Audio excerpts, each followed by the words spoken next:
बिमा बिफानि गोजोननायखौ सुफुंनो हादों उदै बर'आ। दा नीट क्लियार जाबाय। नीट आनजादखौ उथ्रिसारना MBBS आव मासि मोननो हादों। गरेस्वर गबसार बाथाबारि गामिनि उदै बर'आ। आङो दा 6 तारिखै एडमिशन लाबाय जरहाट मेडिकेल कलेजाव। फिसाज्लानि जाफुंसारनायाव बिमा बिफाया जोबोर खुसि। खस्थ' खालामनायनि फिथाइखौ बाय मोननाय बायदि मोनदों आरो दा आरो बहुत दोङो मोननो गोनां साननायाथ' बहुत गोजौआलासि दोङो। बहुत गोजोननाय मोनदों। आंनि मुङा उदय बर' आरो फादार नरेश्वर बर' ओमफ्राय मादारनि नामा अनिमा बर' आरो आंनिया माने एल्डार ब्रादार सासे दङ स' बिनि नामा प्रसन्न बर' आरो ओमफ्राय दा आंनि बार्थ प्लेसआथ' गबसार बाथाबारि खिन्थु आङो थायो बेटनायाव थारमाने भिलेजआ बेटना आरो पस्ट अफिसआ बेटना। आङो दा 6 तारिखै एडमिशन लाबाय जरहाट मेडिकेल कलेजाव। खस्थ' होनोब्ला ओरैनो फरायनायनि बे मेटेरियल्स खिनाखौथ' कालेक्ट खालामनो हायो खस्थ'आ बेयाव गैया थारमाने खस्थ'आ दोङो माबायाव मोनखांनानैबो जे कनसेन्ट्रेट खालामनाया खस्थ'आ बेयाव बाहाय बारा दोङो आरो जागा लाना जागा सोलायो। बेनिफ्राय 12आवबो आङो न'नि बाहेरायाव दंमोन बेनिफ्राय आं 12आ टंलायाव जादोंमोन। बेनिफ्राय आं एखेखौ खालामनायनि उनाव कचिंआवबो बाहेरायाव थानायसै PGआव आकाशआव कचिं खालामनायाव। स' बेयाव माने जागा सोलायबा कनसेन्ट्रेसना बेयाव माने बाहाय डिस्टार्ब जानो चान्स थायो आरो स' प्रब्लेमा इयाव आरो बाहाय कनसेन्ट्रेसनखौ माने प्लेसाव लाबोनो थाखाय प्रब्लेमा बेखिनियानो। ओमफ्राय बाखि आरो एक्सटार्नेल बेलेग प्रब्लेम थायो थेवबो मेनेज खालामनो हाबा इमान प्रब्लेम गैया आरो टाइम लानानै बाहाय फरायबा आरो। गिबियावनो नों फंबाया बहा फरायजेनदोंमोन? आंनि स्कुलिंआ रेनब' इंलिश स्कुल गरेस्वर। बेनिफ्राय आंनिया 11-12 आंनिया टंलायाव नेसनेल पाइनियार जुनियर कलेज। बेनि उनाव कचिं लानानै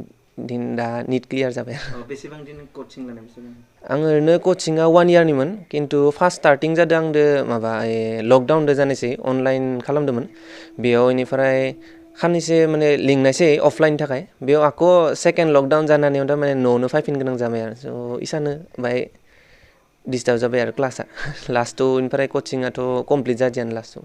जिहेथु नोंथाङा जे कचिं लानाया कमप्लिट जायाव दिनै जे साक्सेस जानो हाबाय बे बिथिङाव सोर बिहोमा होबोदों बे साक्सेस जानायाव? बिगोमा आंनि फार्स्टथ' मादार फादार थाखागोन बिसोरो जोंनो प्रपार इनभाइरनमेन्टखौ होदोंमोन जे माने फरायनो थाखाय जे इनभाइरनमेन्टखौ नांगौ ओमफ्राय जा बुस्थु एसेन्सियेल गथायथ' होजोबदोंमोन।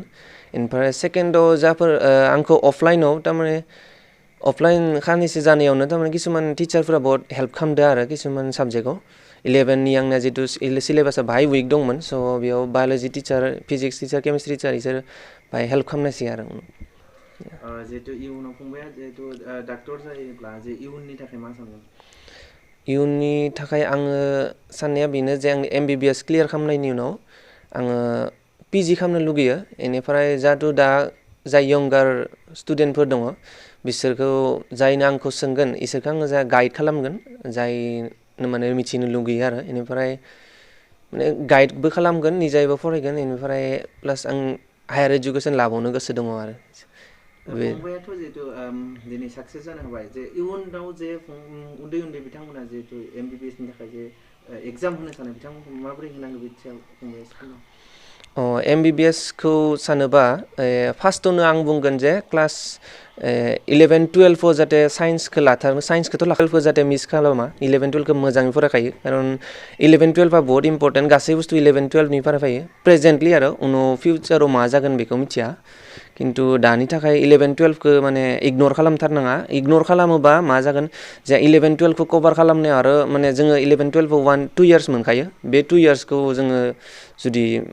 माने भुल खालामना लायोबा जों आक' नेक्स्ट 2 इयार्स जालांगोन टटेल जोंनिया 4 इयार्स जालांगोन मोनसे जायगायावनो मोनसे किताबावनो। स' बेखौ जाहाथे भुल खालामा बेनिफ्राय आपडेट थाबोयो एसे एग्जामफोरखौ लानानै मा एग्जाम माब्ला जायो ओमफ्राय सिलेबासफोरखौ पेटार्नफोरखौ एसे सोलायबाय थायो गेजेर गेजेर स' बेफोरखौ आपडेट थानाया मोजां आरो दानियाथ' माने सबनियाबो मबाइल थाखायो 11-12आव स' बेफोर आपडेटखौ माने लानांगौ आरो इम्परटेन्सफोरखौ ओमफ्राय 11-12खौ जाहाथे मिस खालामथारनाङा आरो एसेनो। जितु फंबाया MBBS कमप्लिट खालामना फैनानै जे गरेस्वर खालामनो थाखाय मा खालामो? गरेस्वराव थारमाने माब्लाबा एसे प्रब्लेम मोनो प्रब्लेम माने डक्टरानो पपुलेसनानो एसे खमखा थारमाने एक्चुवेल MBBSआ पपुलेसना खम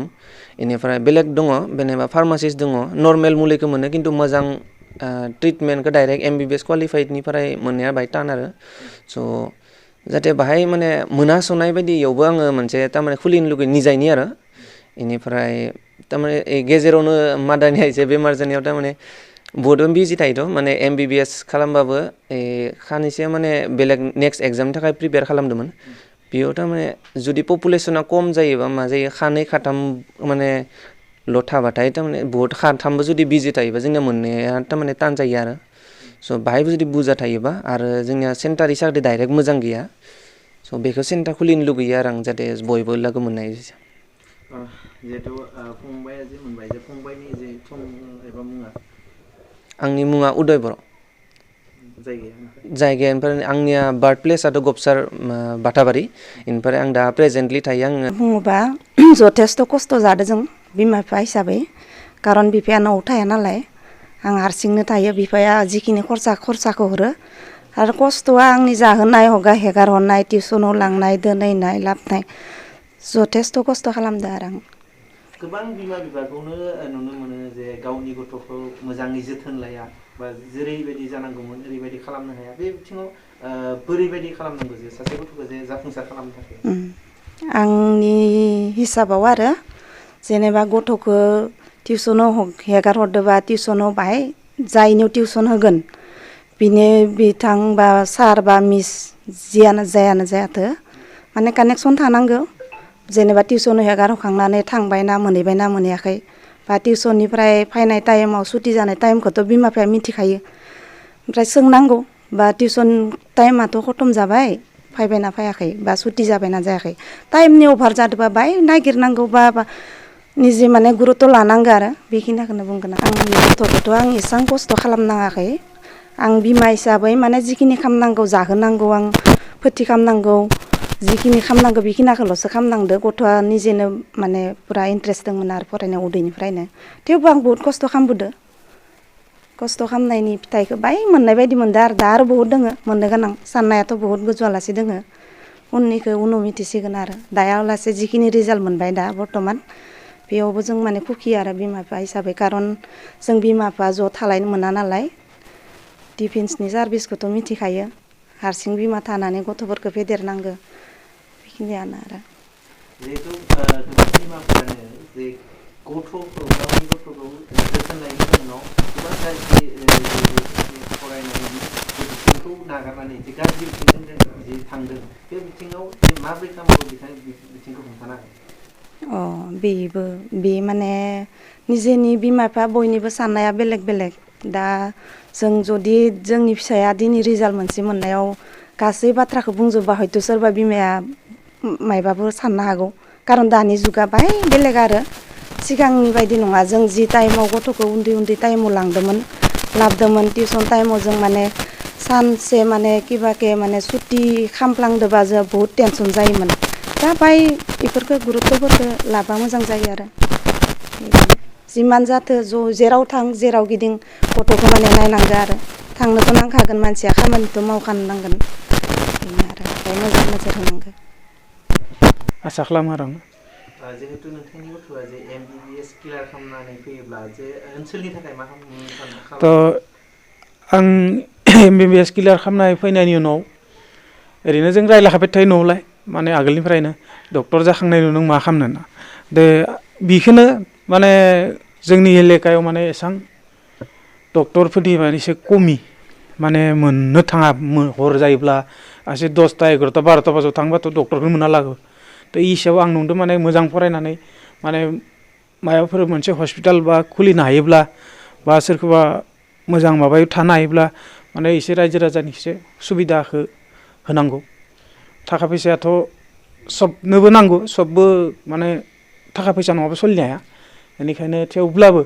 माने एसे माने नायनांगौ आरो खारन दानि दिनाव थारमाने सबबो लुगैजायो गावनि एरियायाव माने एसे नायनांगौ होननानैहा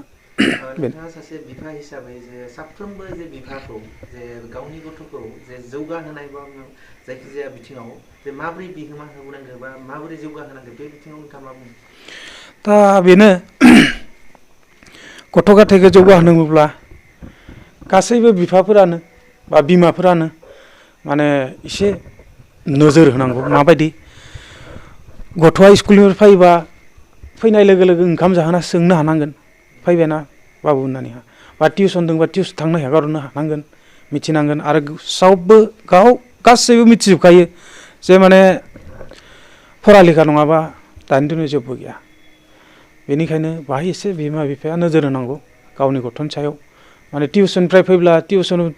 थांमारदोंना थांमाराखै स्कुलनिफ्राय फैयोब्ला स्कुल थांमारदोंना थांमाराखै फरायाखै एग्जाम होना फैदोंबा लिरदोंना लिराखै बेखौ सोंनांगौ बिमा बिफाया एसे बेनो आरो